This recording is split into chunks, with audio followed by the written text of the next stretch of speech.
Upādāne'khilādhāre jaganti parameśvare Sargasthitilayānyānti budbudānīva vāriṇi.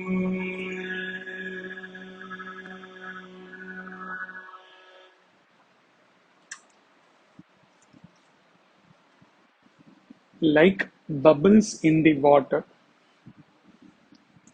the worlds arise, exist, and dissolve in the Supreme Self, which is the material cause of everything.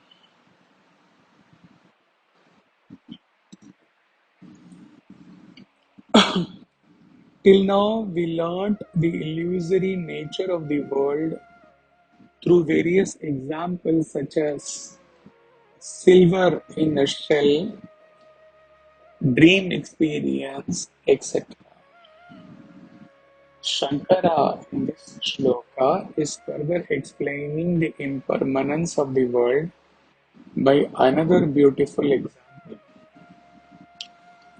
We all have seen bubble in sea, standing on the seashore and enjoying the sea view many times. Let us think for a minute about the bubble that arises in an ocean. With our intellect, we know that for everything that happens in this world, there must be a cause.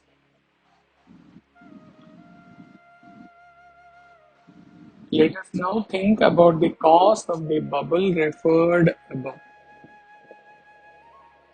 From where that bubble arises, in what the bubble sustains, where or into which or into what the bubble goes back to. The bubble that we see is nothing but the water at the substratum of the sea.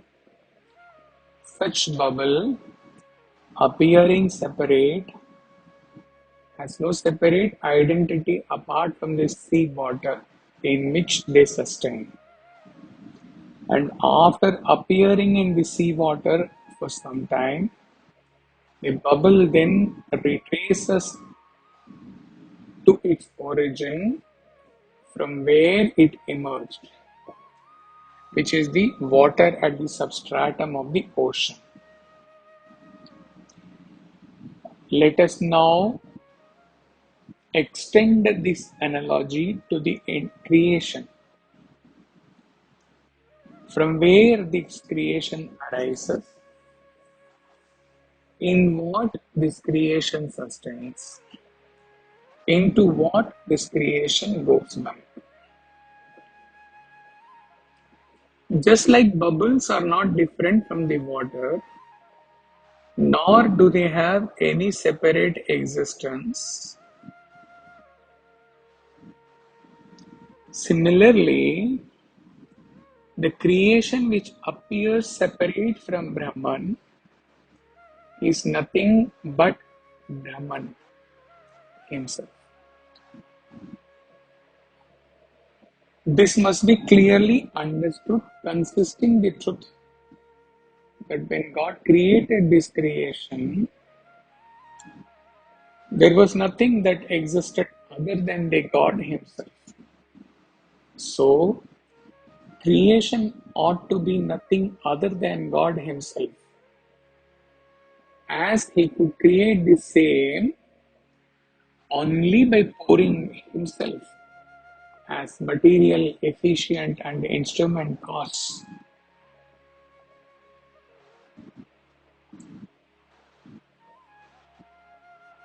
All the duality thus must be known only as an illusion.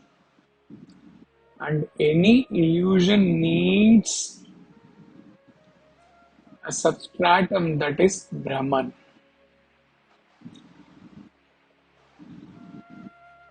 Through this example, we also learn that Brahman is not only the efficient cause but the material cause also. The support and material cause of all creation is thus God or Brahman himself. Upādāne'khilādhāre, material cause. The duality of the creator sitting somewhere up there and creating the world using some other material cause which is separate from himself is denied in Advaita Vedanta. Thus, it is in its truest sense a Dvaita, no two-ness. The creator himself is the substance of the creation. In other words, what exists is an absolute identity between the creator and the creation. The world is you and you are the world. You live in the bubble universe created by your thoughts. It is not somebody else's creation that you happen to live in. All your friends, foes, problems and solutions, laughter and sorrow, ups and downs, songs and wails, births and deaths that comprise your world are all your imagination. A bubble that arises on the surface of the ocean has a shape of its own. Varieties of ripples have different shapes, but all of them are forms of water of the ocean. The various shapes that they assume are due to certain pressures at different points in the waters of the ocean, as well as the direction of the wind that blows on the surface. Our physical existence is like a bubble in many ways. It has assumed a shape as this physical body, and there are many visible bodies in this world because we see many people living there, here. Each person is different from the other, as different bubbles in the ocean are apparently different from one another. And they have different shapes and contours and different lifespans. Some of these ripples or bubbles last for a few seconds, while some of them may appear even for some minutes. So even their lifetime, the span of their existence on the surface of the ocean is not uniform.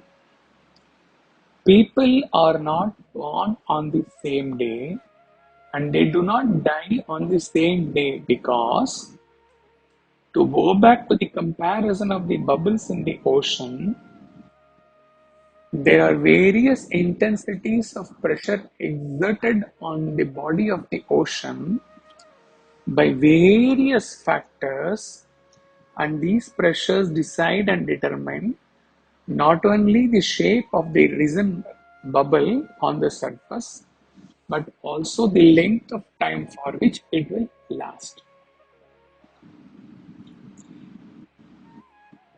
Similarly, man on earth is a bubble that has a shape of a man or a woman,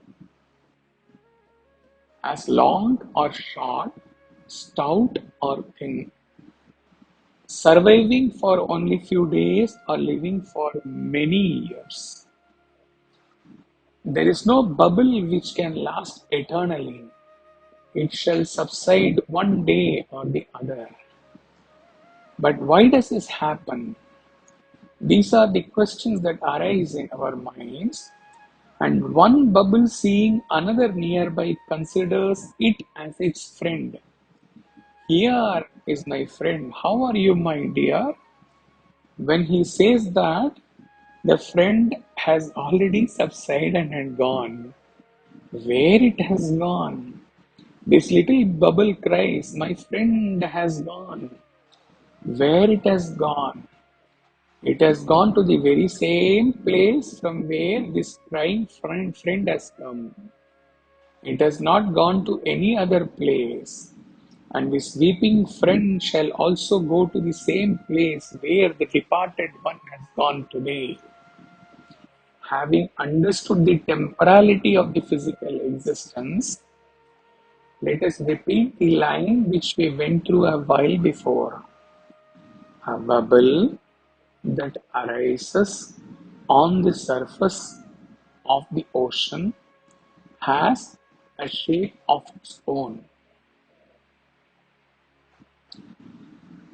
The form is only apparent. They are not forms in reality. They are all the water verily.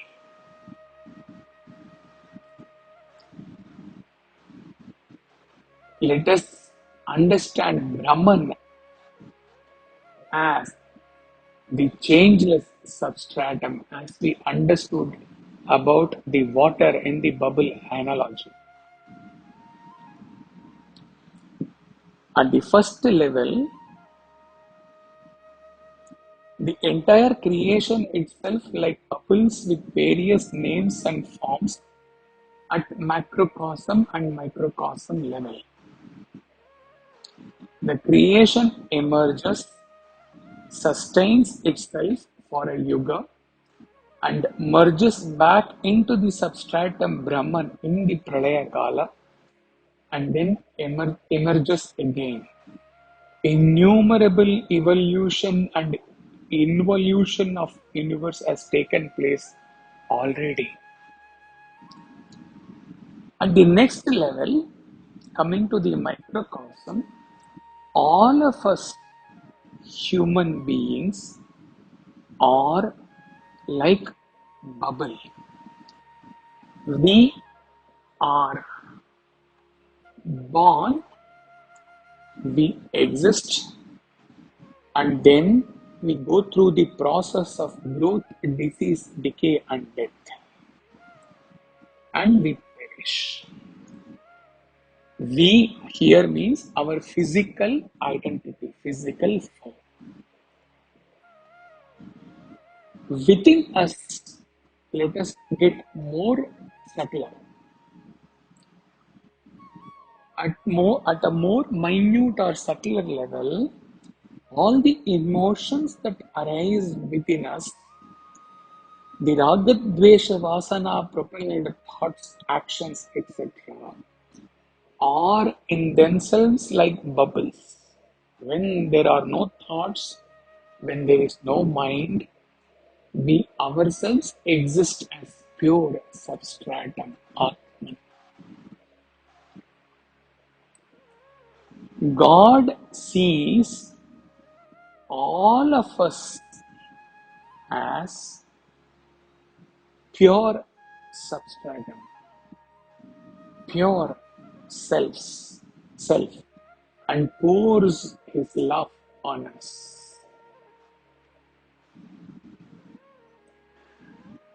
No matter what we have turned out to be, what we think ourselves to be, we all are Divya Atman for God.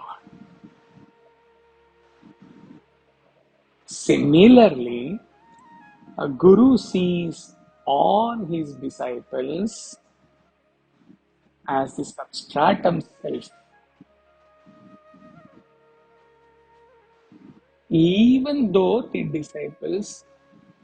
various disciples are at various levels evolving in their spiritual sadhana, some of them might condemn themselves or might think that they are at a very, very petty level or at a very low level as compared to their master, still a guru does not see the bubble, the names, the forms, and characteristics and present vasanas of his disciples. He sees only the substratum water. He sees, just like the God, he sees only the pure self in each one of them, regardless of their level in their spiritual attainment. And this comes along with one more sad part in a Guru Shishya Parampara, where the Guru, knowing that all the disciples are pure self, when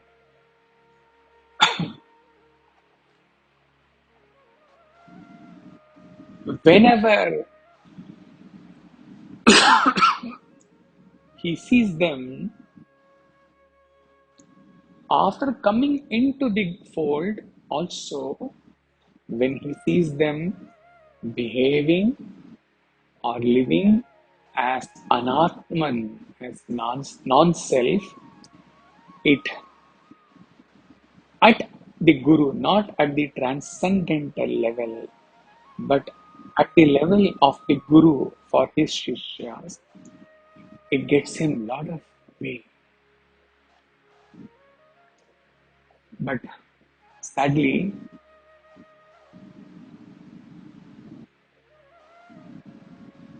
the evolvement of the disciples cannot be shortened. There is no shortcut in spiritual sadhana. They have to be clearing their karmas and they have to evolve with sadhana chatushtaya.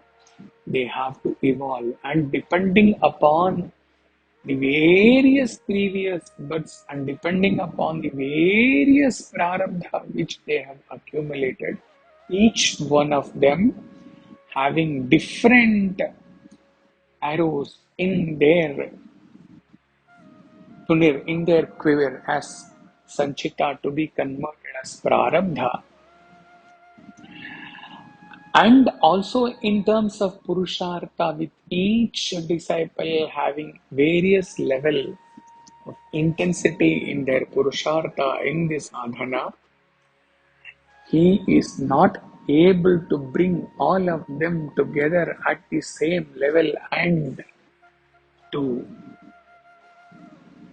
take them. He cannot grant them realization, but he is not able to take all of them together at the same time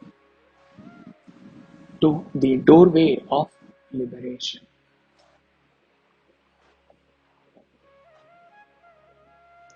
A Jivan Mukta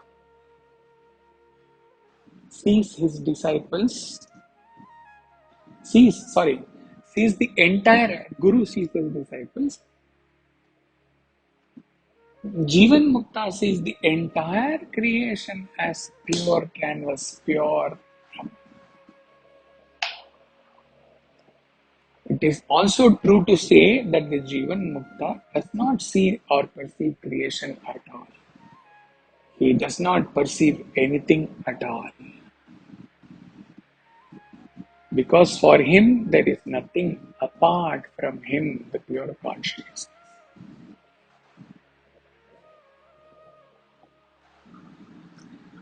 Paramahamsa Yogananda wrote a poem, "So do thou, my Lord, thou and I never apart. Wave of the sea, dissolve in the sea. I am the bubble, make me the sea. Oh, I am the bubble, make me the sea. Make me the sea. Oh, make me the sea. Unquote. In devotion, a bhakta never stands up and says till he reaches the ultimate level of Atma Nivedanam. He doesn't say, God, I am you, the ocean, or I am you, the substratum. One realizes the smallness, the insignificance of his physical identity like a wavering ephemeral bubble and cries out to the Lord, make me the sea. I am the bubble, make me the sea. Only when the Lord,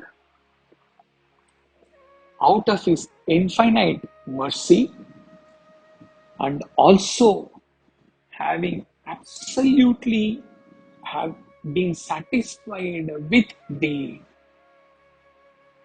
craving of the bhakta to merge with himself with God, Lord lends his hands of love, lifts the bhakta and takes the bhakta unto him. The bhakta, having merged in Lord, and just as supreme silence is setting in the bhakta,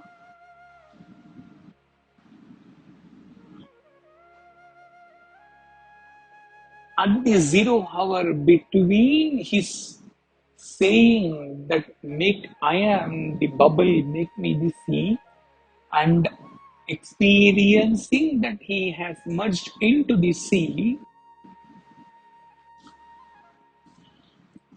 So, in that zero hour, the bhakta whispers, and the whisper is heard only by his Lord. What is the whisper? Tvam eva aham. Oh Bhagwan, hey Bhagwan, you kept on telling this to me for several months. At last, oh Lord, this is my last whisper to you before getting into supreme silence. I confirm you and I